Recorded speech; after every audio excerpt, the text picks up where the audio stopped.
भाई लोग, जब से डेविड कॉरेंसवेट का सुपरमैन आया है तब से इंटरनेट में सिर्फ एक ही चीज चल रही है, ये क्या कार्टून बना दिया, ये तो सुपरमैन लग ही नहीं रहा, ये तो बच्चों वाला सुपरमैन है। मतलब इस सुपरमैन को इतना हेट मिल रहा है जिसकी कोई लिमिट ही नहीं है। साथ ही इसे हेनरी कैविल के सुपरमैन से ज्यादा कंपेयर किया जा रहा है कि ये तो हेनरी कैविल के सुपरमैन के सामने कुछ भी नहीं है और बहुत ही वीक सुपरमैन है। देखो, सबसे पहले तो ये कंपैरिजन करना सबसे बड़ी स्टूपिडिटी है और मैं इसे बिल्कुल भी सही नहीं मानता, लेकिन अब पानी सर से ऊपर जा चुका है, इसीलिए मैं आया हूँ फाइनली इस डिबेट को एंड करने। इस वीडियो को देखने के बाद सब कुछ दूध का दूध और पानी का पानी हो जाएगा कि कौन सा सुपरमैन ज्यादा बेटर है, कौन ज्यादा कॉमिक एक्यूरेट है और कौन ज्यादा पावरफुल है। साथ ही ये भी पता चल जाएगा कि किसकी सुपरमैन मूवी ज्यादा बेटर थी। वीडियो को शुरू करने से पहले मैं ये बताना चाहूंगा कि मेरे लिए दोनों सुपरमैन अपने अपने जगह सही है और ये वीडियो सिर्फ इस डिबेट को एंड करने के लिए है, इसलिए वीडियो को पूरा देखना, उसके बाद अपनी राय देना। तो भाई लोग, अगर इतना कंपैरिजन हो ही रहा है तो चलो हम लोग भी कंपेयर करके देख लेते हैं। सबसे पहले हेनरी कैविल के सुपरमैन की बात करते हैं,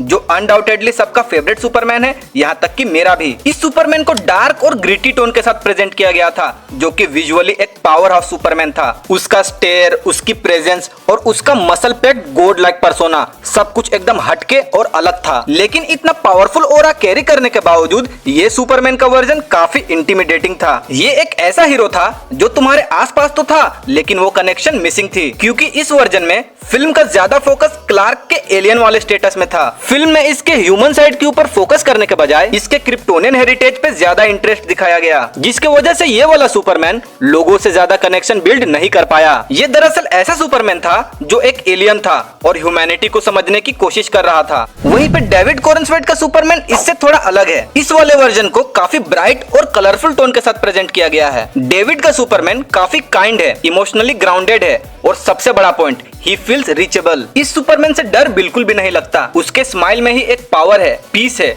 और उसके लुक में एंगर नहीं बल्कि एश्योरेंस है। ये वाला सुपरमैन पहले ह्यूमन है और बाद में क्रिप्टोनियन है। मतलब अगर कुल मिला के देखूं तो ये वाला सुपरमैन सिंबल ऑफ होप की तरह फील होता है, जो सिर्फ ट्रूथ, जस्टिस और बेटर टुमारो के लिए जीता है। अब सुपरमैन की बात हो और क्लार्क केंट की बात ना हो, ये तो पॉसिबल है ही नहीं, क्योंकि सुपरमैन का बेस्ट वर्जन वही है जिसमें क्लार्क और सुपरमैन दोनों पे इक्वली फोकस किया गया हो। तो चलो देखते हैं किसका क्लार्क केंट ज्यादा रिलेटेबल फील होता है। हेनरी कैविल का क्लार्क केंट थोड़ा सीरियस, इंटेंस और मॉडर्न स्टाइल का था, जो अपने डुअल आइडेंटिटी और पावर ऑफ बर्डन के वजह से काफी स्ट्रगल करता हुआ दिखता था। उसकी लुइस लेन के साथ केमिस्ट्री भी बहुत कम थी और इन दोनों के बीच के बॉन्ड को ऑडियंस उतना फील नहीं कर पाई। साथ ही ये वाले सुपरमैन में दोनों आइडेंटिटीज इक्वल शाइन नहीं करते, इसीलिए इस वाले क्लार्क केंट में वो चार्म और वो मजा मिसिंग था जो कि असली क्लार्क केंट में होता है। वहीं डेविड कॉरेंसवेट का क्लार्क केंट ज्यादा क्लासिक फील देता है, क्योंकि वो फ्रेंडली है, उसमें वो चार्म है और ये वाला क्लार्क केंट एक होपफुल एनर्जी देता है। उसकी लुइस लेन के साथ केमिस्ट्री भी अच्छी है, दोनों के वर्ल्ड व्यूज अलग अलग हैं,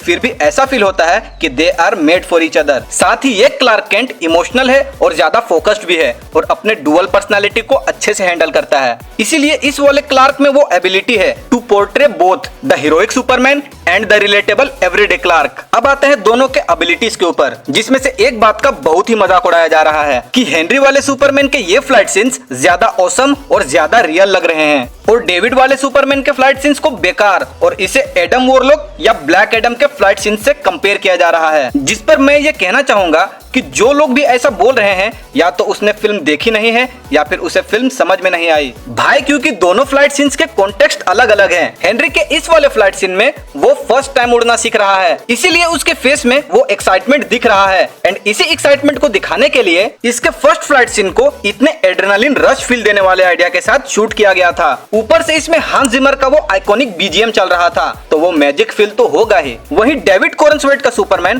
पहली बार नहीं उड़ रहा है, वो एक एक्सपीरियंस्ड सुपरमैन है जो 3 साल से सुपरमैन बनकर जी रहा है, तो वो बिना एक्साइटमेंट दिखाए हुए एफर्टलेसली तो उड़ेगा ही। ऊपर से हेनरी कैविल के इस फ्लाइट सीन को सीजीआई और मॉडर्न टेक्निक्स का यूज करके बनाया गया था, जो उस समय के अकॉर्डिंग बेस्ट था। वहीं डेविड के फ्लाइट सीन्स को बिना सीजीआई के new camera techniques, drone shots और डिफरेंट कैमरा एंगल्स को यूज करके बनाया गया है। दरअसल ये एक क्रिएटिव चॉइस है, इसमें वाइड लेंस कैमरा का ज्यादा यूज किया गया है। और अगर तुम इसके बैकग्राउंड के डिटेल को नोटिस करोगे तो तुम्हें पता चलेगा कि ये हर कॉर्नर से शिफ्ट हो रहा है, जो ऐसा फील दे रहा है जैसे तुम दुनिया के 3 हिस्से देख रहे हो, लेफ्ट, राइट और सेंटर, तीनों एक साथ। और ये सब इतना एक्सैजरेट करके इसलिए क्रिएट किया गया है ताकि एक स्मूथ स्पीड इल्यूजन क्रिएट किया जा सके कि सुपरमैन मार्क स्पीड से जा रहा है। प्लस सब कुछ कलरफुल है, आर्कटिक स्नो से लेकर सुपरमैन के सूट तक, इसलिए ये थोड़ा वियर्ड लग रहा है। इधर स्नाइडर का स्टाइल थोड़ा अलग था, उसमें रियलिज्म पे ज्यादा फोकस किया गया था। इसमें यूजुअली 3/4 प्रोफाइल शॉट्स लिए गए थे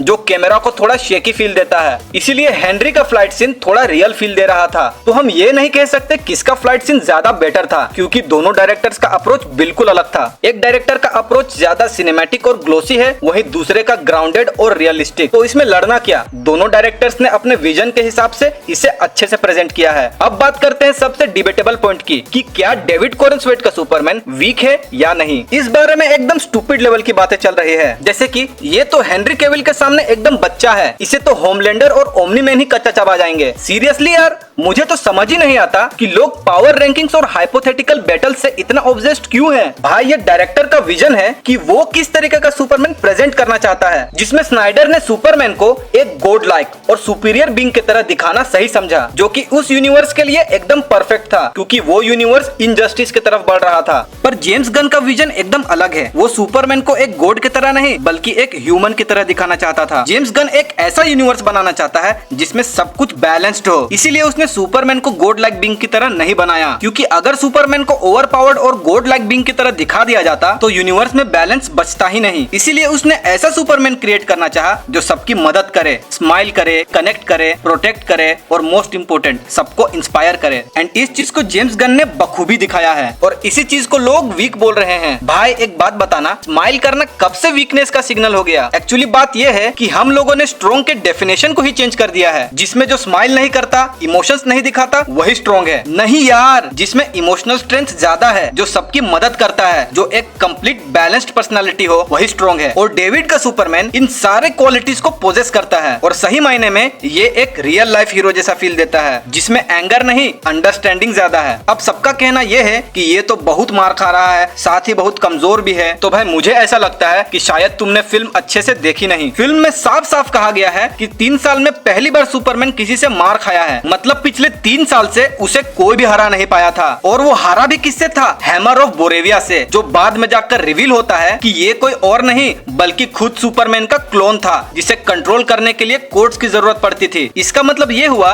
कि सुपरमैन खुद से ही हारा था, उसे किसी और बीइंग ने नहीं हराया था। तो इसीलिए ये सुपरमैन वीक तो बिल्कुल भी नहीं है, बल्कि बेटर है। बेटर इसलिए है क्योंकि इसके आइडियोलॉजीज भी हेनरी के सुपरमैन से अच्छे हैं, क्योंकि ये सुपरमैन कभी भी किसी को नहीं मार सकता, बल्कि इसके लिए तो एक स्क्विरल की लाइफ भी मैटर करती है, जबकि हेनरी के सुपरमैन ने जोड को एंड में मार दिया था। हालांकि इस सुपरमैन ने भी सबकी जान बचाई है, लेकिन ये रेस्क्यूज कई सीरियस कॉन्सिक्वेंसेस और कोलेटरल डैमेजेस के साथ किया गया था, जो इसे एक कॉम्प्लेक्स और बर्डन्ड वर्जन वाला सुपरमैन ज्यादा बनाता है। लेकिन डेविड कॉरेनस्वेट का सुपरमैन ये सारी गलतियां नहीं करता, इसीलिए ये सुपरमैन हमें ज्यादा अपना और सिंबल ऑफ होप की तरह लगता है, जो कि एक सुपरमैन की पहचान है। इसीलिए ये सुपरमैन ज्यादा कॉमिक एक्यूरेट है, क्योंकि ये सुपरमैन को दोबारा उसके रूट्स तक लाता है। और वैसे भी ये तो फर्स्ट मूवी ही है और अभी अभी यूनिवर्स शुरू ही हुआ है, इसीलिए इस सुपरमैन के ज्यादा शेड्स हमने देखे ही कहाँ हैं। भाई इसे समय तो दो, इतना जल्दी इसे जज करना सही नहीं है। हो सकता है आगे जाकर हमें इसका और भी पावरफुल वर्जन देखने को मिले, तो भाई इसे थोड़ा टाइम दो